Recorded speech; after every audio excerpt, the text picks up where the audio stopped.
G'day guys, you're back with Miracle Max. Today we're going to be replacing a fuel filter in a Ford Territory 2013 model with a 2.7 litre diesel engine in it. Now there's a few little tricksy things to keep in mind, so you might want to follow along.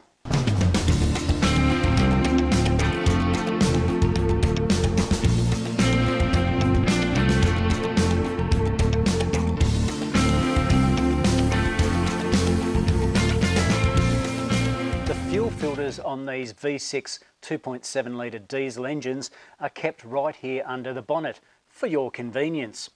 But there are a few things we need to keep in mind when changing a filter.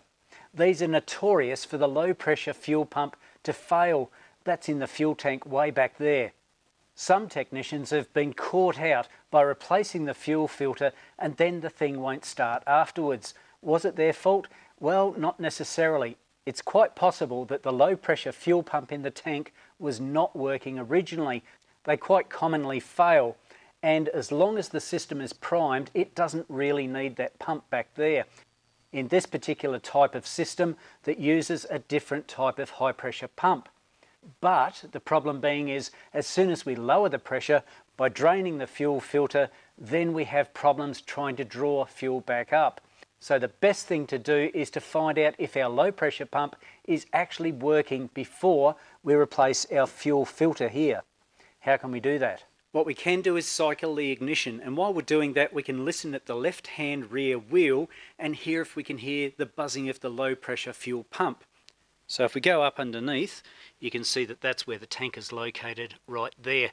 So I'll just cycle the ignition and see if you guys can hear it. I'll put my microphone next to it.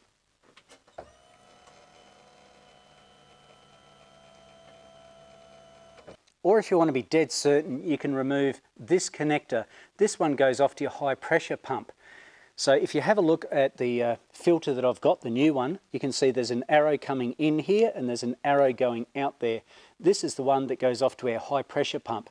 So if we remove this connector here, that's that bloke there, then fuel should squirt out there when we cycle the ignition. A bit messy, yes, but at least we know that the low pressure fuel pump would be working. Is there another way to check and see if the low pressure pump is working? The low pressure fuel pump circuit is protected by this 30 amp fuse here, and it's actually activated by this relay over here. I'll just remove this 30 amp fuse here and hook up a current clamp. That way that'll give me access to the circuit. I've removed my 30 amp fuse, as you can see here, and in its place I've put an inline fuse with a piece of wire. You can buy things called fuse buddies. I don't have one, so I've just got an inline fuse. The beauty of this is I can now hook up a current clamp and make sure that the circuit is live, make sure that the pump is actually working. If I have current, that must mean that the pump is working.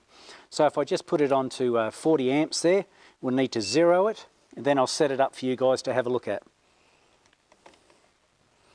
Okay, can you see that? Yep.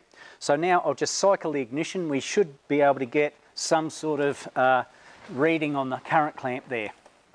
Okay, and we're getting, what's that, 4.3. Don't worry about the negative, I've just got the current clamp upside down. So I know that the low pressure fuel pump is working. I can go ahead with confidence and replace that fuel filter. The other piece of advice I have for you is to take a photo of how the connectors are hooked up initially right now, because the problem is that this fella and this fella are the same size, and this fella and this fella are the same size.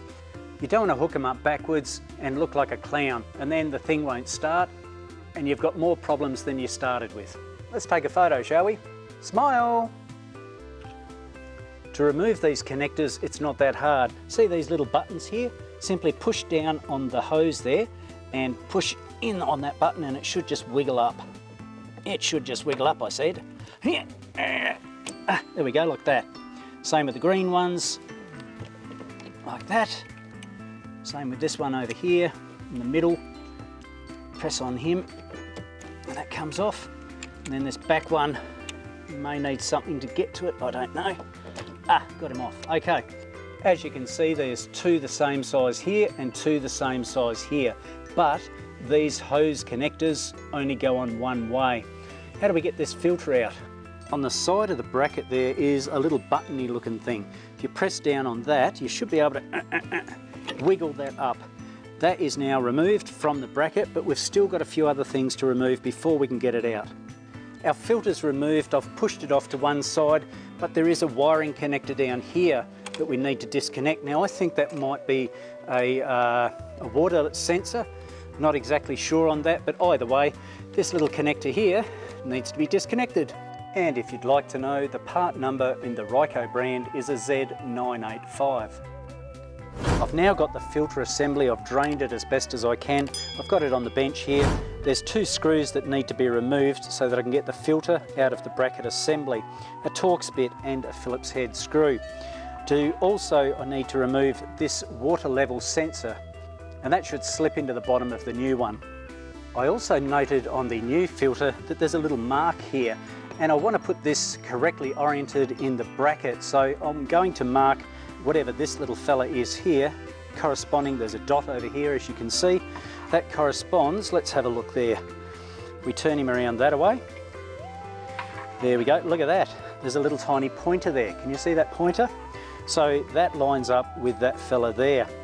So I'm just going to put a mark on this bracket there just to highlight the fact that that needs to go onto that little mark on the new filter.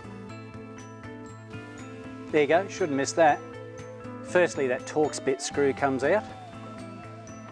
You shouldn't have to undo it all the way, I wouldn't imagine. Just loosen up the bracket. So I'll just put that back in a fraction. I've got my Phillips head one to do next. I believe that that should slide out a little bit, sort of, maybe, kinda. Ah, there we go.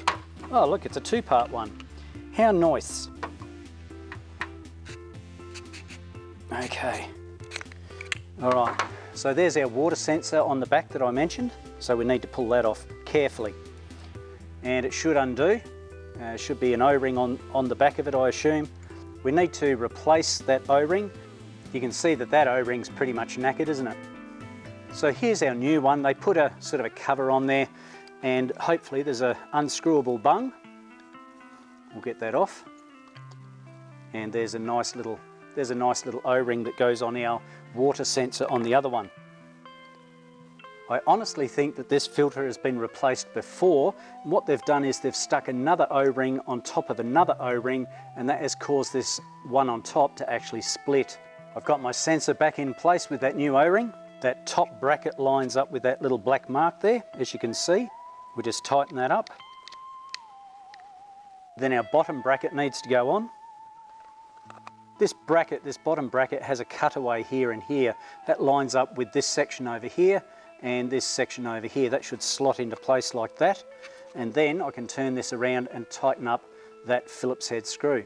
It's now ready to go back on the vehicle. Of course, I need to remove these plugs, have a look at my photo and make sure that I've got my hoses connected correctly. Of course, don't forget to hook up my water sensor. I'm now looking at the photo that I previously took to make sure that I get all my connectors hooked up correctly. And of course, when you put these connectors on, push them down vertically. You don't want to chop the O-ring that's inside. And once you push it down, it should click like that. Give it a wiggle, make sure it doesn't come off. This one here, the green one there, went that way, click. This one here went that way, click. And this one here went that way, click. All right, I'm happy that those are in place. What do we need to do next? Well, we need to prime the system. As you prime the system, you'll probably hear the fuel pump go really, really fast. It'll buzz really loud, but then it'll start to gurgle and quieten down as that air dissipates out of the system, because we know the air is compressible, whereas fluid is not. We're going to cycle the ignition several times and just let it run for a while. I don't think these cut out. We'll turn the ignition on for about 10 seconds or so, turn it off, cycle it, put it back on for 10 seconds. We can do that 4 or 5 times. We might hear the sound of the fuel pump change as well. That would indicate that we've got rid of the air.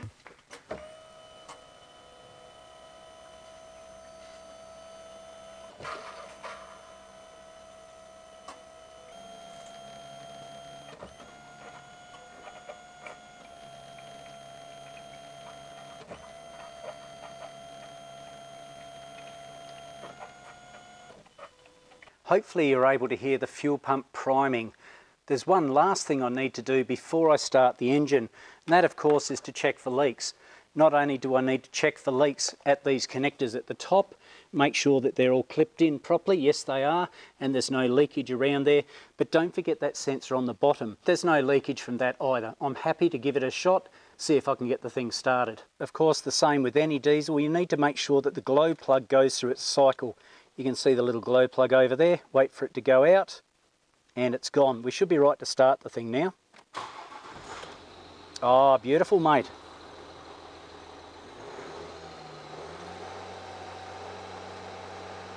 So I'll recheck for leaks and make sure that they're okay, but that started perfectly, didn't it? All that priming paid off, didn't it? All I need to do is go for a road test and then that's another job done. You should now feel confident when replacing a fuel filter on a Ford Territory 2013 model with a 2.7 litre diesel in it. I hope you found those little tricks useful and they will guide you to a successful repair. I hope you got something out of the video today, guys, and if you haven't already, please subscribe to the channel, give it a like and feel free to comment down below. Of course, don't forget about that notification bell. You don't want to miss any future videos. So until next time, guys, this is Miracle Max signing off. I will catch you later.